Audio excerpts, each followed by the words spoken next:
माया मन का मंदिर घंटा, सबका बड़ा है ज्ञान। तो बोलो सखी कौन बचाए जान। भिखारी प्रजा और जनता डरी यहाँ सांसत में अब जान। हाँ देखो सखी राजा लगाए ध्यान।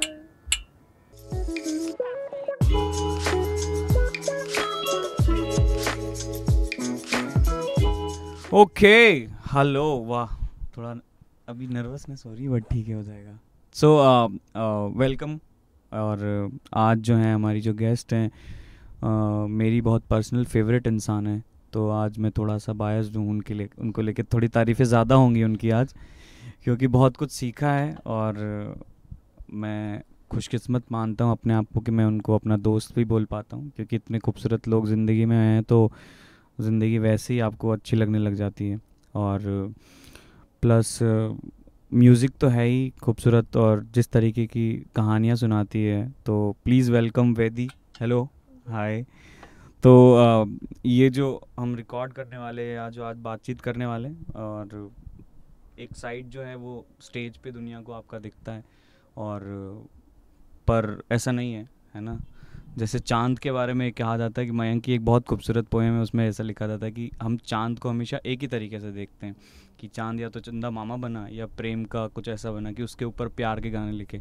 बट नहीं, there are side of moon. तो ऐसा ही एक आर्टिस्ट के साथ है या एक नॉर्मल इंसान के साथ है जो उसकी और भी साइड्स होती हैं, तो उसी बारे में आज ये बात होगी। और कैसी हो, पहले तो ये बताओ, ज़िंदगी कैसी चल रही है, क्या चल रहा है लाइफ में?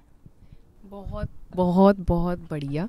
और सबसे पहले to what you said, the beauty of, I think this is that I want to say the same thing to you कि जब अच्छे लोग मिलते हैं तो और अच्छे लोग मिलते हैं, और अच्छे लोग मिलते हैं, समझ आता है, बहुत कुछ सीखने को मिलता है। और सो थैंक यू, और मुझे भी बहुत मज़ा आ रहा है। I am very very blessed to have found people like you and people who actually don't just talk about love, जो सच में अपनी निजी ज़िंदगी में अपने लोगों के साथ उस प्यार को समझते हैं। तो हाँ, थैंक यू। सो अभी तो वेदी को हम देखते हैं बहुत समझदार हो गई है, दुनिया घूमती है, बहुत अलग है, और दुनिया में बात कुछ कहनी है तो कह भी देती है। स्कूल के बारे में थोड़ा बात करनी है मेरे को। स्कूल में किस तरह की थी वेदी, और कैसे, क्या मस्तीखोरी करती थी, क्या पढ़ाई में कैसी थी, थोड़ा बताओ। पढ़ाई में बहुत बहुत ख़राब थी। खाली 12वीं के बोर्ड्स में मुझे मेरी हिस्ट्री टीचर ने कहा था कि क्या होगा, ज़्यादा से ज़्यादा 5-7% तुम्हारा बढ़ जाएगा, छोड़ो। हाँ, तो वहाँ वो फिर लगा ना, दिल को धक्का लगा। So I think I also have to owe it to her कि उनके इस बात के कहने से वो अगले 3 महीने में एकदम ऐसे थी कि अब तो मैं पढ़ ही दूंगी, सब पढ़ दूंगी। 12 साल का। और हाँ, तो इनफैक्ट मेरे माँ बाप ही सरप्राइज थे कि अरे आज तक तो सिर्फ 60-70 ही देखा है मार्कशीट में, कभी मैथ्स में तो फेल हो जाती थी। जब तक मैथ्स थी मैं फेल भी हो जाती थी, बहुत इजी। तो पढ़ाई में तो बहुत ही एकदम कुछ समझ नहीं आता था। खेलती थी, बचपन में भी शायद कुछ खोज रही थी, क्योंकि जब मैं अब देखती हूँ पीछे तो मैं देखती हूँ कि किताबों के साथ बहुत सारा समय गुजारती थी, बहुत प्यारे प्यारे दोस्त भी थे, पर बहुत ज़्यादा समय नहीं बिता, मतलब ऐसा नहीं होता था कि अब there is not just one way of chilling. Even as a child mummy papa के पास बड़ी सारी किताबें थीं, तो किताबें पढ़ती रहती थी। किसी भी फॉर्म का एक्सप्रेशन बहुत पसंद था, तो खेलते भी थे, थोड़ा थोड़ा गाते थे, लेकिन कभी फ्री नहीं महसूस किया गाने में उस वक्त। और थोड़ा डांस भी करती थी, क्योंकि कोई भी फॉर्म मिले जिससे एक्सप्रेस कर सकूं। बहुत खिलंदड़ या बदमाश नहीं थी, और मैं कहूँगी कि मुझे ऐसा लगता है कि वो थी नहीं है। जो समाज एक ढांचा बना देता है कि कैसे अच्छा इंसान या अच्छी लड़की होना चाहिए, हाँ, तो कोशिश आई थिंक मेरे दिमाग में पीछे बहुत साल अभी रिसेंटली तक ये अच्छी लड़की बनने का कॉन्सेप्ट था। और उससे जो क्या होता है, जब सामाजिक रूप से आप अच्छी लड़की बनना चाहते हैं तो आप बहुत ही वाहियात बन जाते हैं, क्योंकि आप you sort of fail to see the world for what it is, और एंड ऑल्सो योर सेल्फ, तुम अपने आप को बांध देते हो ना। तो मैं अभी भी वही, मैं आपसे जो पहले कह रही थी कि अब लग रहा है कि हाँ धीरे धीरे लगा है कि खुल भी सकते हैं, हाँ अपने आप को अपनी तरह भी रख सकते हैं। ऐसा नहीं है कि एक इमेज है और उसी में बंधे रहना है, और हाय किसी को ये ना दिख जाए कि ये वेदी जो है वो ऐसे कपड़े भी पहन लेती है, अरे वेदी जो है वो सिगरेट भी पी लेती है। तो जो हैं वही हैं, वही सच्चाई है, इंसान ही है। और ये कॉन्फिडेंस स्कूल में शायद कॉन्सेप्ट ही नहीं था, तो हाउ टू रियलाइज समथिंग जिसका कॉन्सेप्ट ही नहीं पता है। तो बड़ी बोरिंग सी लड़की थी मैं, इन शॉर्ट, और थोड़ी दुखी लड़की भी थी। पता नहीं, आई थिंक जनरली एक तो बहुत बड़ा डिवाइड था, मम्मी पापा ने बहुत स्पेस दिया, बहुत ज़्यादा स्पेस दिया, और आप बाहर निकलते हैं तो आप रियलाइज़ करते हैं कि हमेशा वो स्पेस एक्सेप्ट नहीं कर पाता है हर कोई। तो ये अभी भी लगता है, लेकिन उस वक्त तो आप when you are a child, मैं तो नहीं थी केपेबल, बहुत ही बेवकूफ़ किस्म की बच्ची थी, तो समझ ही नहीं आता था कि हाउ टू हैंडल सिचुएशंस। अच्छा मेरे लिए तो दोस्ती खुल के दोस्ती है, लेकिन किसी और के लिए दोस्ती के जो बाउंड्रीज़ हैं वो अलग ही हैं। कुछ चीज़ें कही जा सकती हैं पर कुछ चीज़ें नहीं कही जा सकती हैं। तो मैं शायद अपना स्पेस तब भी ढूंढ रही थी, और अब भी ढूंढ ही रही हूँ। तो उस टाइम पे, जैसे अभी तो आई नो कि स्टेज पे जाना, म्यूज़िक करना, कहानियाँ सुनाना बहुत मन को खुशी देता होगा ना। उस टाइम पे किताबों के अलावा तब म्यूज़िक था ज़िंदगी में, मतलब तब किस तरीके से ज़िंदगी में म्यूज़िक आया, या कुछ थोड़ा सीखा, कहीं किसी को देखा, कुछ ऐसा?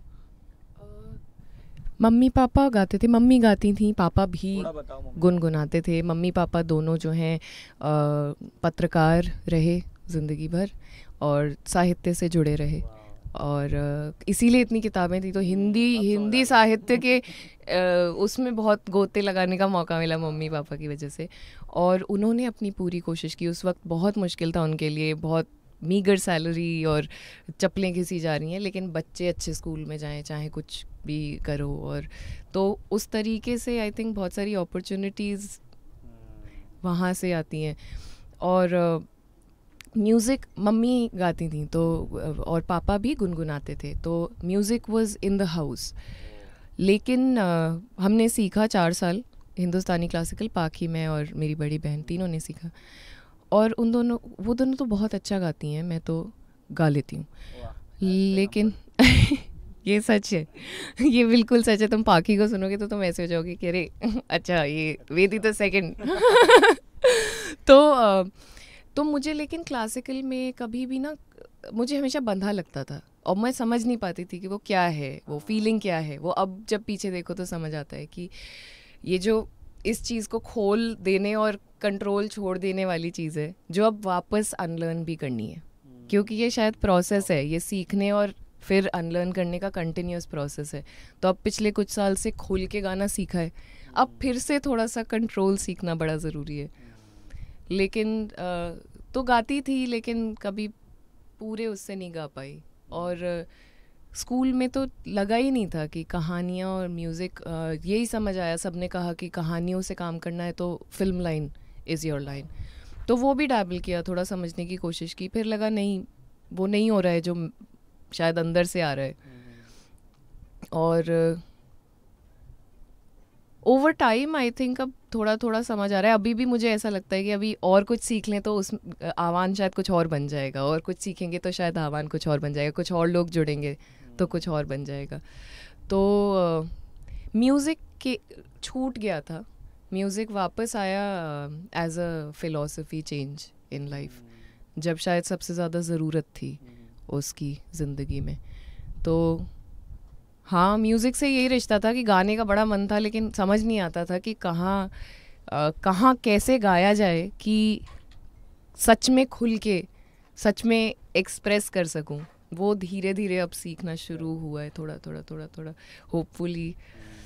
और बट जैसे यूजुअली जब आप म्यूज़िक बचपन में जब आप स्कूल में म्यूज़िक सीखना क्या या म्यूज़िक की तरफ कोई अट्रैक्ट होता है तो आप गाना गाना या प्रेयर में घुसना या इस तरह, तो वो सारा बचपना जानना है मेरे को कि ये सब किया है ना कि जब कभी गाने का कोई बोल रहा है तो सबसे पहले कौन, हम, वैसे वाला कि हम गाएंगे। तो वो जैसे मेरे साथ तो यही हुआ है कि मेरा सबसे ज़्यादा, क्योंकि मैंने कहीं सीखा नहीं, तो मेरा सबसे गाने का सबसे ज़्यादा जो टाइम बीता है कि जहाँ मेरी प्रैक्टिस हुई है वो इसी सब चीज़ों में हुई। मोहल्ले में कोई प्रोग्राम हुआ तो अपन ने हाथ खड़ा कर दिया, घर वालों ने भेज दिया। स्कूल में कुछ प्रोग्राम हो रहा था, हम हाथ खड़े कर दिए। तो मेरे साथ तो ये रहा है।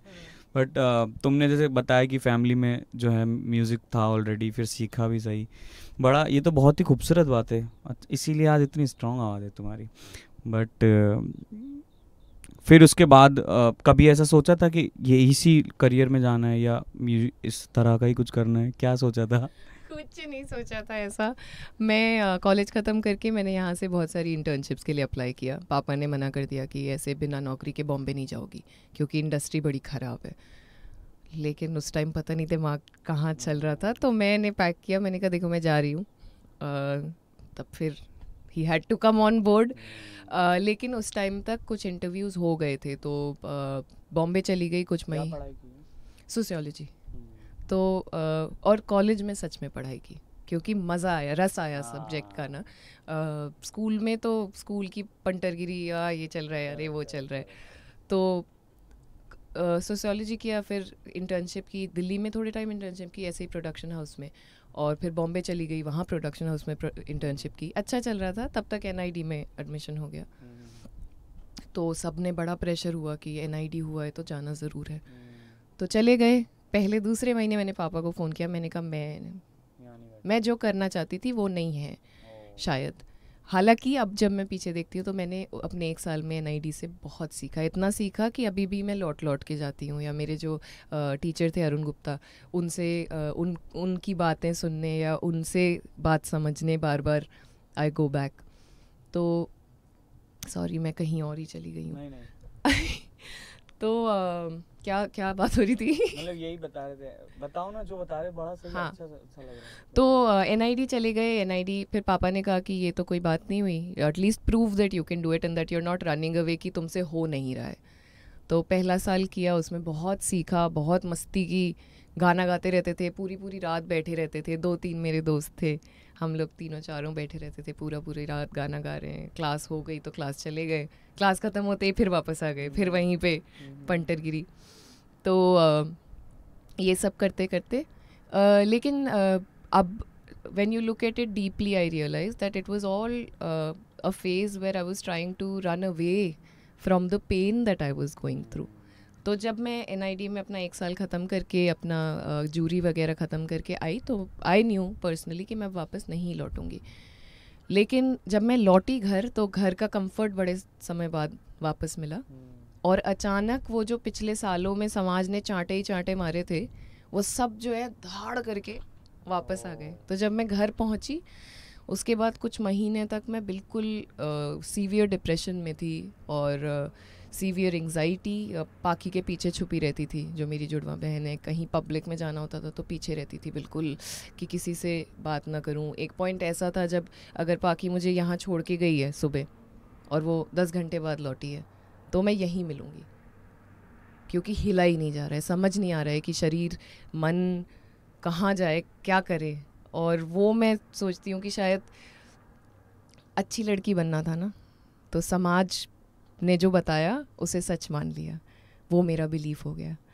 तो जब वो बिलीव्स टूटे, जब ज़िंदगी देखी, लोग देखे, जब बदसलूकियाँ देखी और हुई, तो एक पॉइंट आया जब मैं ऐसी हो गई कि जो बिलीफ था वो तो टूट गया, पर अब पकड़ूं क्या? Where is the other belief? What do I believe in? और पता नहीं ऐसा कैसे हुआ कि बहुत, मुझे लगता है इसलिए I feel very grateful and I believe very strongly that we are all blessed in one way और द अदर। तो पता नहीं क्या हुआ कि मैंने एक दिन सामान, कुछ महीने बीत गए और मैं बिल्कुल ऐसी थी, और एक दिन मैं उठी मैंने बैग पैक किया और उस समय तक घर वाले भी देख रहे थे कि क्या स्थिति है, तो दे वर ऑल्सो सपोर्टिव। तो मैंने कहा मैं कुछ दिन घूमना चाहती हूँ, मैं घूमने जा रही हूँ। तो सबसे पहले मैं पौंडीचेरी गई।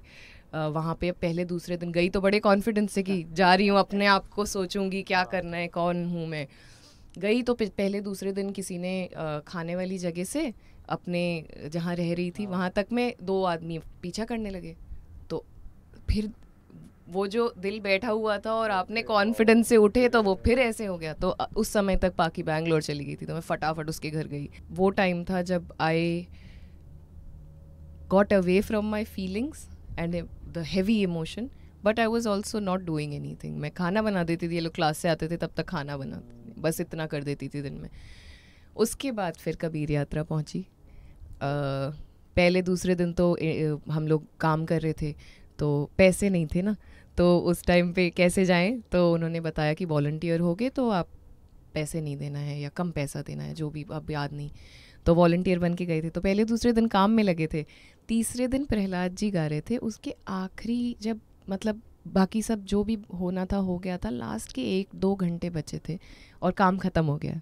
तो मैं वहाँ जाके बैठ गई और उन 2 घंटों ने सब बदल दिया।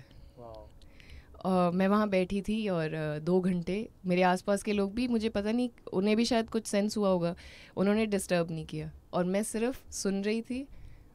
और मैं झरझर आंसू बह रहे थे और मुझे नहीं पता नहीं अभिषेक, अब भी मैं जब पीछे जाती हूँ मुझे नहीं पता, बट वहाँ सब बदल गया और वहाँ बिलीफ मिल गया, प्यार। I think that's what changed. फिर वहाँ बड़े अच्छे अच्छे लोग मिले, उनके साथ थोड़ा सीखा, उनके साथ फिर यात्रा ख़त्म हो गई, तब भी हम कई दिन तक वहाँ बीकानेर में इधर उधर टहल रहे थे, पैदल पैदल चलते थे, कहीं बैठ के किसी ने बीड़ी जला ली, कहीं चले गए, कहीं मठ में बैठ गए, कहीं डेरे में बैठ गए और गा रहे हैं। और वो बहुत खूबसूरत समय था क्योंकि मैं सीख रही थी। मैं वहाँ पे एकदम ऐसे थी कि एक कोने में सब कुछ जज्ब करने की कोशिश में, और बीच में थोड़ा सा अगर किसी ने कहा तो ज़रा सा गा दिया, लेकिन नॉट रियली। हम डेरे पे थे तो चाय बना रही थी मैं, that was my this thing. या हम कहीं और चले गए तो मैं बचपन से यही तो है अंदर। हाँ शायद, बट खुलने का मौका शायद अब मिला ना। वही मैं बचपन का सवाल ही मेरा इसलिए उठा कि ये जैसे ही बात निकली मेरे को एकदम से इमेजिन हो गया कि बचपन में कैसी थी तुम, कि वो 2 घंटे तुमने ज़िंदगी बदल दिया। मतलब वहाँ पे सबसे ज़्यादा तुमको रिफ्लेक्ट हुआ होगा अपना पूरा बचपन। वाह यार, क्या जर्नी रही है, बहुत खूबसूरत। तो ये तो हमने बात की जहाँ पे कबीर इंट्रोड्यूस हो गए लाइफ में, एक ज़रिया मिल गया ज़िंदगी जीने का। बट ये पागलपन कैसे आता है, मतलब कि हमारे जैसे लोगों में, कि एक पल में हम लोग ये डिसाइड कर लेते कि नहीं करना है। मतलब क्या सोचती तुम इस बारे में? जैसे मेरे साथ भी ऐसा हुआ कि मैं इंजीनियरिंग कर ली, मेरे पास अच्छी डिग्री थी, जॉब थी मेरे पास ना, और 3 दिन में जॉब गया और तीसरे दिन मैंने डिसाइड कर लिया कि बस छोड़ना है। और कुछ पता नहीं है आगे का, कुछ पता नहीं है, कोई बैकअप नहीं है, फाइनेंशियली कोई इतना ज़्यादा अच्छा नहीं कि रिस्क ले लें। बट क्या ये पागलपन कैसे, क्या लगता है तुमको? अभी कह रहे हो तो सोच रही हूँ, इसलिए अगर कुछ गलत कहूँ तो सॉरी। लेकिन शायद हम अलग अलग किस्म के लोग होते हैं, और हम कुछ लोग ऐसे होते हैं जो बहना चाहते हैं, जो मुझे नहीं लगता तुम क्या नौकरी करके और 9 to 5 और उसके बाद ऐसे भी म्यूज़िक बनाते हैं लोग, बट जितना हम बहना चाहते हैं उतना नहीं बह पाएंगे ना नौकरी में। अब बीच में कुछ समय तक मैं कहती थी कि नहीं अगर बहुत पुश कम्स टू शव, बिल्कुल ही हालात ख़राब हो गए तो मैं नौकरी कर लूँगी। अब मुझे समझ आ गया है कि नॉकरी कर हो ही नहीं सकता, वो बस की बात नहीं है यार। हाँ कर ही नहीं सकते हैं वो schedule, also because then it doesn't give you the space that you need to express. And शायद पता नहीं कहना चाहिए या नहीं, शायद तुम्हें देख के तो ऐसा लगता है कि शायद हम में से कुछ लोगों के लिए दुनिया कुएं से ज़्यादा और भी है। तो कैसे रोक सकते हैं हम मतलब जो पंछी और ज़मीनी जानवर में जो फ़र्क होता है, और मैं इसको बिल्कुल रिस्पेक्ट से कह रही हूँ, मुझे बिल्कुल कोई वो तरीका नहीं है कि हम सब जानवर हैं ना, हम में से कुछ उड़ने के लिए बने होते हैं, तो कैसे हम पिंजरे में बैठ पाएंगे, ये बट ये डिफ़िकल्ट है, और ये हम यू नो इट। एक पल में आप डिसाइड कर लेते हो कि बस ज़िंदगी में बस यही करना है। मतलब मैं सच बता रहा हूँ कि मैं आज ना किसी को एडवाइस नहीं देता ये चीज़ की। सेम मैं किसी को बोलता नहीं हूँ। जब मुझसे कोई पूछता है कि कैसे कर लिया ये सब, तो मैं कभी ये नहीं पलट के बोलता कि यार बस छोड़ दो सब कुछ, क्योंकि मैं उसके साथ साथ जितने कॉन्सिक्वेंसेस हमने देखे होंगे ना लाइफ में, हो सकता है कि वो हमारे लिए, क्योंकि टचवुड हम लोग इतने ब्लेस्ड रहे हैं कि हमारे साथ लोग टाइम टू टाइम आते रहे हैं, साथ दिया है लोगों ने, हो सकता है अगले के साथ नहीं हो यार, वो किस तरीके से ज़िंदगी जिए और वो क्या क्या फेस करे। तो मैं ये इस बारे में किसी को बताता भी नहीं हूँ कि जॉब छोड़ दो, ये कर दो। मैंने कहा भाई पहले तो फाइनेंशियल कंडीशन अपनी ठीक करो, और पहले तो, वरना पैसा नहीं होगा तो सबसे पहले दिमाग ख़राब होगा दिमाग। और खैर हम पैसा की बात कर ही रहे हैं, तो हम लोगों के साथ तो बहुत ही प्रॉब्लम है ना, आर्टिस्ट लोगों के साथ, कि पैसा पैसा हमारा, तो मेरे को तो लगता है हमारी ज़िंदगी भर की प्रॉब्लम ही रहेगी कि हम लोगों पैसों से कभी हमारा रिश्ता ही अच्छा नहीं होगा। कोई एक चीज़ है जिससे सबसे ज़्यादा हमारी खराबी होगी, वो पैसा ही होगा। सो तुम्हारा कैसा रिश्ता है पैसों को लेके, कैसा है? बहुत खराब, बहुत बुरा रिश्ता है। एक तो वैसे ही सही कहा कि आह्वान भी, मतलब मेरे से तो नहीं होता, मुझे नहीं लगता कि the purpose is singing, the purpose is to get through to people. तो कभी थोड़े पैसे मिल रहे हैं, कभी नहीं मिल रहे हैं, और अच्छे लोग मिले हैं कि जो कहते हैं कि नहीं यार बजाएंगे, पैसा बाद में, लेकिन ना मुझसे पैसा मांगा जाता है, ना मुझसे पैसा लिया जाता है, ना मुझसे पैसा मैनेज किया जाता है। ऐसा नहीं बिल्कुल भी मत बनना, ये एकदम ख़राब एडवाइस है। बल्कि मैं अभी अपने साथियों से यही बात करी थी कि अब शायद समय आ गया है कि हम किसी से मदद लें, कि भाई कोई मुझसे कहे कि मैंने अपनी तरफ से कुछ बोला कि इतने लोग हैं तो इतना पैसा, और वो सामने से कहे एक लाइन की इतना नहीं कर सकते, और उसको एकदम जो बोला है उसका 10% कर दे। मैं नहीं कह सकती, मुझसे कभी नहीं होगा कि नहीं हम नहीं करेंगे, या फिर लेकिन जो मुझे समझाया जाता है वो मुझे रियलाइज़ भी होता है कि कैसे चलेगी हमारी नाव यार, हम कैसे बनाएंगे म्यूज़िक अगर हमारे सर पे छत नहीं है, अगर हमारे पास 2 समय का खाना नहीं है। तो लेकिन मेरा रिश्ता बहुत ख़राब है, I M horrible with money. एक तो बिलीव्स बड़े वो होते हैं ना, मुझे बड़ा अफेक्ट करते हैं, तो मुझे पैसा एज अ कॉन्सेप्ट इतना ख़राब लगता है एकदम, I hate it so much. और ऊपर से वही can't do much about it, need help around it. लेकिन ठीक है, आई थिंक मैं भी एडवाइस तो नहीं करती हूँ कि छोड़ दो सब कुछ, बल्कि जब शुरू किया था तो मैं कई लोगों से पूछती थी कि कैसे आपने कैसे, और वो बड़ा ऐसा जवाब देते थे, तो मुझे लगता था मन में कि यार क्यों नहीं बता रहे। अब रियलाइज़ होता है कि उन्हें खुद ही नहीं पता, जैसे हमें खुद ही नहीं पता कि 5 साल पहले जहाँ से यहाँ कैसे आ गए और 5 साल बाद क्या होगा। तो इट्स अ वेरी, मतलब I won't advise it, but if I feel like somebody is invested like us, I would also want to maybe शायद अब आगे want to be part of the journey and support in whatever way I can also। देखो कैसे, जैसे हमें मिल गए अच्छे लोग, तो हाँ पैसे के साथ रिश्ता बहुत ख़राब है। मतलब मैं इसलिए भी पूछ रहा हूँ बिकॉज अगर हम देखें ना, अभी कोविड में जिस तरीके की प्रॉब्लम आई है, ऑफ कोर्स बहुत सबको ही आई है, और जैसे हम जैसे लोगों के साथ तो ये भी है कि हम लोगों का तो सब कुछ डिपेंडेंट ही शोज़ पे है, इन सब चीज़ों पे है ना, हमारा काम भी मोस्टली। तो ऑफ कोर्स फाइनेंशियल प्रॉब्लम्स तो बहुत आई होंगी, तुमको भी बहुत सारी चीज़ें ऐसी रही होंगी जहाँ पे।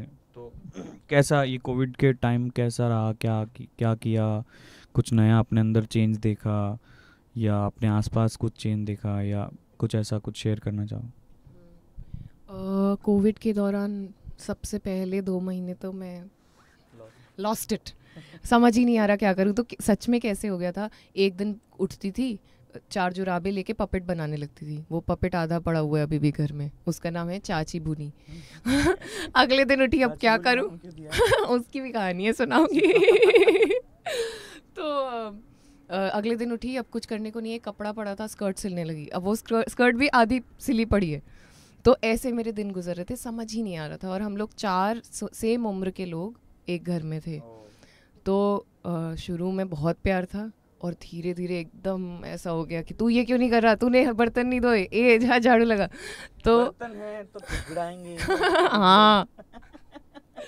तो शुरू में ये सब हुआ। और ऑफ कोर्स इन लाइक किसी भी प्रकार का इनकम एकदम रुक गया।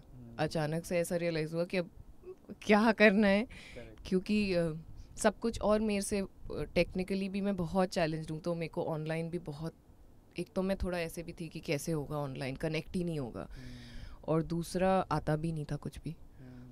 तो शुरू के 2 महीने बहुत ही ऐसे गुजारे और मैं बिल्कुल ऐसे थी कि अब ख़त्म हो जाएगा सारा पैसा।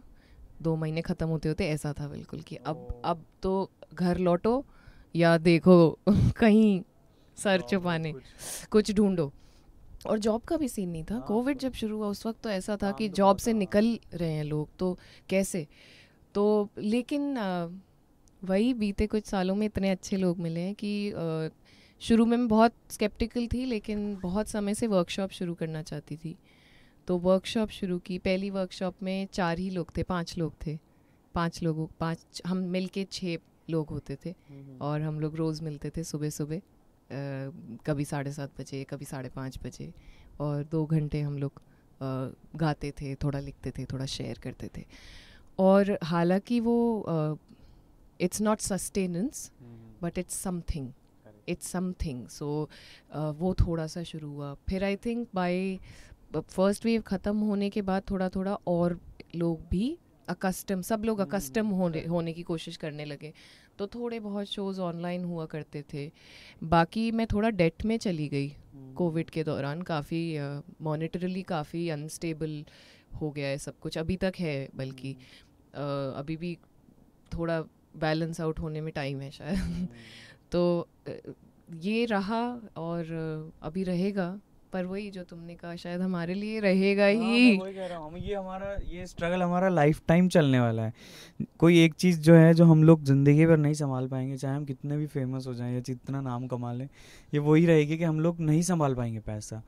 और मेरे को लगता है कि अच्छा है कि हम लोगों का नहीं है ऐसा कुछ, कि हमारा दिमाग नहीं जाता ना, वो अच्छी चीज़ है हमारे लिए कि हमारा दिमाग नहीं है उसमें। सो काफ़ी सही। मैं एक छोटा सा सवाल ये मेरे दिमाग में आया था कि हम बार बार ये अच्छे लोगों की बात करते हैं। मैं चाहता हूँ कि फटाफट इस बारे में भी बात बताओ तुम। ये होते कौन है ये अच्छे लोग? हम हमेशा अच्छे लोगों की बातें करते हैं, मतलब अच्छा बुरा क्या है? तो फिर ये अच्छे लोग कौन हैं कि हमें लगता है कि हर जगह ये अच्छे लोगों का मिल जाते हैं? और इसके साथ साथ मैं एक और सवाल ये भी इसमें साथ में ऐड करूँगा कि क्या इस म्यूज़िकल जर्नी में तुम्हें किस तरह का रहा है तुम्हारा experience being an female artist, वो भी तुम बताना। बहुत मुश्किल सवाल है ये। अच्छे लोग कौन होते हैं? आई डोंट थिंक अच्छे और बुरे, बट अच्छे और इंडिविजुअल।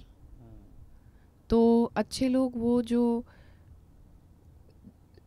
फॉर ऑफ कोर्स हम सब किसी वजह से ही जुड़ते हैं, लेकिन जुड़ना, अपना समय देना, अपने दिमाग में स्पेस देना। यार आजकल कितना कुछ चलता है हर इंसान के यहाँ। आपको समय दे पा रहा है कोई, चाहे 5 ही मिनट दे रहा है, चाहे ज़िंदगी भर दे रहा है, वो अच्छे लोग हैं जो समय दे रहे हैं एक दूसरे को, जो समय दे रहे हैं खुद को सीखने के लिए, जो समय दे रहे हैं ये रियलाइज़ करने के लिए कि यार हाँ 4 साल पहले मैंने शायद ये बात करी थी या कही थी, लेकिन अब मैं सीखने के बाद रियलाइज़ करती हूँ कि मैं गलत थी। तो मेरे बहुत सारे ऐसे वो दोस्त छूट गए जो शायद सीख नहीं पाए साथ में। वो दोस्त रह गए जिन्होंने शायद बहुत बुरा किया होगा, लेकिन वो सीखते रहे। बदलाव ज़रूरी है। हाँ, चलते रहना ज़रूरी है। बाकी बहुत अटपटे लोग भी मिले जर्नी में, और शायद वो औरत होने की वजह से और मैग्नीफाई हो गया, क्योंकि इसीलिए मेरा सेकंड क्वेश्चन था वो। वही तो यात्रा है। क्या एक कॉमन प्रॉब्लम क्या लगी तुमको अपना म्यूजिक मतलब अपनी परफॉर्मेंस करियर में, तुमको एक सबसे कॉमन प्रॉब्लम क्या लगी हर जगह? पेडेस्टल, पेडेस्टल तो थोड़ा एक्सप्लेन करो। हाँ, आप गा रहे हैं एक तारा लेके और आप सुनने वाला कुछ महसूस कर पा रहा है, आप तुरंत देवी हो जाते हैं। वो भी अनकंफर्टेबल है बहुत। तो I have had people who are saying पानी पी लीजिए, हम जूठा पी लेंगे, और मैं ऐसे हूँ कि अरे अरे क्या क्या हो गया है, ये अभी भला हुआ गा रहे हैं, अभी हम ये सब क्या हो रहा है। हाँ,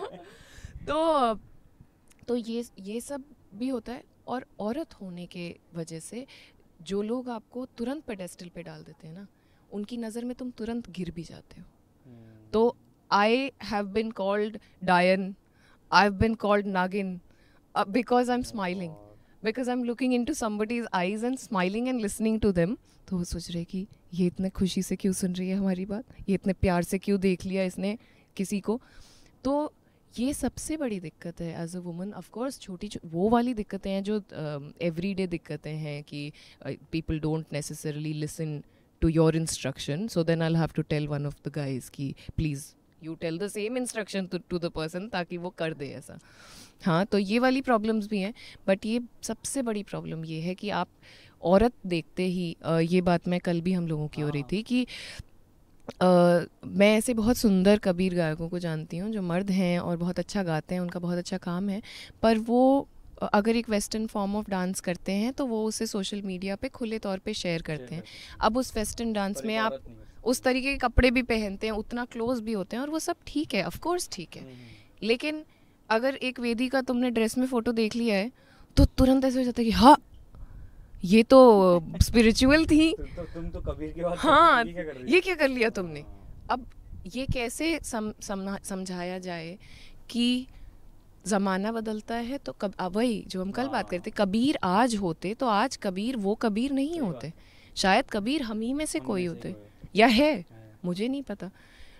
बट ये सबसे बड़ी दिक्कत है यार, कभी एकदम ऊपर और कभी एकदम पैर के। काफ़ी सारा बहुत अच्छी अच्छी बातें हुई, और अभी जो एक लास्ट छोटा सा बात मैं और डिस्कस करना चाहता हूँ कि ज़िंदगी बहुत बदल गई तुम्हारी ना, तुम बहुत खूबसूरत लगने लग गई हो, चेहरे पे चमक है, खुशी है। आई स्टिल रिमेंबर जब हम पहली बार मिले थे, मुझे कभी ऐसा लगा ही नहीं तुम्हें मिलके कि मैं तुम्हें जानता नहीं हूँ कभी, हमेशा से। मतलब मैं तुम्हें मिलते ही इतना कंफर्टेबल फील कर रहा था तुम्हारे आसपास, और तुम्हें हग कर पा रहा हूँ मैं इतना खुल के, तुम्हारे साथ बात कर पा रहा हूँ। बैठे थे उस दिन, हमने डिस्कशन किया, हर किसी के साथ ऐसा नहीं होता। और मुझे पर्सनली ऐसा लगता है कि यही सबसे खूबसूरत चीज़ है तुम्हारी कि वो एनर्जीज़ अपने आप और एफर्टलेस है, वो बिना कुछ एफर्ट लगाए भी अपने आप ऐसे चली जाती है वो चीज़ें। सो ये जो चेंज तुम्हारे अंदर दिख रहा है मेरे को कि पहले मैं जिस वेदी से मिला था और अब जिस वेदी से मिला हूँ, तो क्या है उसका रीज़न, थोड़ा सा बताओ, और अगर आप बताना चाहें तो। थोड़ा चीज़ी हो सकता है, लेकिन पहले जब भला हुआ गाती थी तो समाज के लिए गा रही थी, अब जब भला हुआ गाती हूँ तो अपने लिए गाती हूँ। और वही अब फिर वो अच्छे लोग वापस आ जाते हैं कि जैसे जैसे अच्छे लोग मिलते हैं, अच्छे लोग मतलब जो समझ रहे हैं आपको, ऐसा नहीं कि मान लीजिए बान ने मुझे फ़ोन किया और वही basically understanding one another, giving each other that space, तो वो अच्छे लोग मिलते जा रहे हैं। तुम मिले, फिर तुम मिले तो मयंक मिला, है ना, ऐसे ही तो होता है, जुड़ रहे हैं, हम सब जुड़ रहे हैं धीरे धीरे। तो जुड़ते जुड़ते थोड़ा कॉन्फिडेंस आया, ये रियलाइज़ हुआ कि यार कहने को तो दुनिया कहेगी, हमेशा चार बातें निकल आएंगी, अब क्या यही सोचते बैठे रहें कि दुनिया क्या बोलेगी, कि ये कौन है, ये क्या है। तो ठीक है, जो हूँ वो ही दिखा दूँ। क्या है तुम्हारी ज़िंदगी जीने का मूल मंत्र एक ही शब्द में कहूँ तो प्यार, कोशिश सीखने की, तो प्यार ही सीखने की कोशिश कर रही हूँ। अब वो कभी सीखा जाता है, कभी छूट भी जाता है, कभी जज भी कर लेते हैं, फिर बाद में रियलाइज़ होता है कि ये तुम what have you done, why you have been thinking like this, जबकि तो आई वुड से प्यार सीखना मूल मंत्र है. सो बहुत बहुत बहुत शुक्रिया यार. मतलब ये हम एक और एपिसोड करेंगे इसका. हमारे पास आज समय थोड़ा कम था, बट अभी मेरे दिमाग में अभी इतना ज़्यादा ऐसा कुछ आ गया है कि मेरे को और भी डिस्कस करना है. मेरा मोटिव ही यही है कि जो मैं वेदी से बात करता हूँ ना, ये सारी बातें रिकॉर्ड हों और ये लोगों को पता चलें कि कितना कुछ है इस दुनिया में देखने के लिए, कितना कुछ है सुनने के लिए. ये पॉडकास्ट का रीज़न ही यही था बस, कि मैं अपने जैसे पहला एपिसोड मयंक के साथ किया, मैं और मयंक इतनी बातें करते हैं ज़िंदगी के बारे में, और इतना कुछ कई बार ऐसा लगता है कि अरे यार ये बातें कैसे नहीं पता है लोगों को, क्योंकि हम लोगों को ना घूम घूम के ये सब बातें पता लगी है. हमने साला मेहनत की है इसके लिए ना. एक्सपीरियंसेस काउंट्स है ना. क्यों कहते हैं ऐसा कि ट्रैवल करना इतना इंपॉर्टेंट है? इसीलिए हमने किया है. वो सारे एक्सपीरियंसेस जुड़े हैं. तो मुझे इसीलिए ये करना था कि मैं अपने दोस्तों से बात करूं, जो बात हो वो पता लगे लोगों को. So but thank you so much. बहुत बहुत शुक्रिया. और तुम्हारे साथ भी बहुत सुंदर. वाह जी वाह, बहुत ज़्यादा तारीफ़ें हो गई आज तो. मेरा बैंड में अब ज़्यादा परसेंटेज हो जाएगा इसी बहाने. ठीक है, तो एक बार अपना एक्सपीरियंस शेयर कर दो, कैसा लगा बात करके या यहाँ आके प्लीज़.